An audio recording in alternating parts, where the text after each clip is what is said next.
നിങ്ങളിപ്പോൾ ഈ ഫോട്ടോയിൽ കാണുന്നതാണ് ലബൂബു. ലബൂബു എന്ന് പറഞ്ഞൊരു പാവയാണ്, ഒരു ഡോളാണ്. ഈ ഒരു ലബൂബു വാങ്ങിക്കാൻ വേണ്ടി ദുബായിലെ ഒരു ലബൂബു ഔട്ട്ലെറ്റിൽ രാവിലെ 7 മണിക്ക് ആൾക്കാർ നിൽക്കുന്ന ക്യൂ ആണ് നിങ്ങളിപ്പോൾ ഈ കണ്ടുകൊണ്ടിരിക്കുന്ന വീഡിയോ. ഈ ലബൂബു ഇത്രയും ഫേമസ് ആയത്, ഇത്രയും ട്രെൻഡിങ് ആയത് എങ്ങനെയാണെന്ന് അറിയോ? ലോകത്തിലെ തന്നെ ഏറ്റവും വലിയ ഇൻഫ്ലുവൻസേഴ്സ് ആയിട്ടുള്ള സെലിബ്രിറ്റീസിന്റെ കയ്യിലെല്ലാം ഈ ലബൂബു കാണാൻ തുടങ്ങി. ലബൂബു അവരുടെ ബാഗിലും അവരുടെ കീ ചെയിനിലെല്ലാം ഹാങ് ചെയ്തായിട്ട് ജനങ്ങൾ നോട്ടീസ് ചെയ്യാൻ തുടങ്ങി.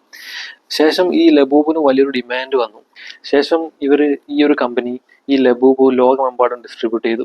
അത് മാത്രമല്ല, ഈ ലബൂബു നിങ്ങളൊരു ലബൂബു സ്റ്റോറിൽ പോയി വാങ്ങുമ്പോൾ ഈ ലബൂബു നമുക്ക് കിട്ടുന്ന ഒരു പാക്കറ്റിലാണ്. ആ പാക്കറ്റ് പൊട്ടിച്ചതിന് ശേഷം മാത്രമേ ഇതിനകത്ത് ഏത് കളറാണ്, ഏത് ഡിസൈൻ ആണെന്ന് മനസ്സിലാക്കാൻ പറ്റുള്ളൂ. അത് മാത്രമല്ല, ഈ ലബൂബുവിൽ തന്നെ ഭയങ്കര റയർ ആയിട്ടുള്ള കളേഴ്സ് ഉണ്ട്. ആ കളേഴ്സിന് വേണ്ടിയും ജനങ്ങൾ ഈ ലബൂബു വാങ്ങിക്കാൻ തുടങ്ങി. ഈ ലബൂബു നിർമ്മിക്കപ്പെട്ടത് ചൈനീസ് ബ്രാൻഡ് ആയിട്ടുള്ള പോപ്പ് മാർട്ട് എന്ന് പറയുന്ന കമ്പനിയാണ്. ആ കമ്പനി ഇന്ന് ചൈനയിലെ തന്നെ ഏറ്റവും വലിയ ടോയ് മേക്കറായി മാറിക്കഴിഞ്ഞു. അത് മാത്രമല്ല, ഈ ചൈനീസ് കമ്പനിയുടെ ഓണർ ആയിട്ടുള്ള നിങ് വാങ് എന്ന് പറയുന്ന മനുഷ്യൻ, അദ്ദേഹം ചൈനയിലെ തന്നെ ഏറ്റവും വലിയ കോടീശ്വരന്മാരിൽ ഒരാളായി മാറിക്കഴിഞ്ഞു. 22 ബില്യൺ ആണ് ഇന്ന് അയാളുടെ network. A simple idea can change your entire life. Thank you so much.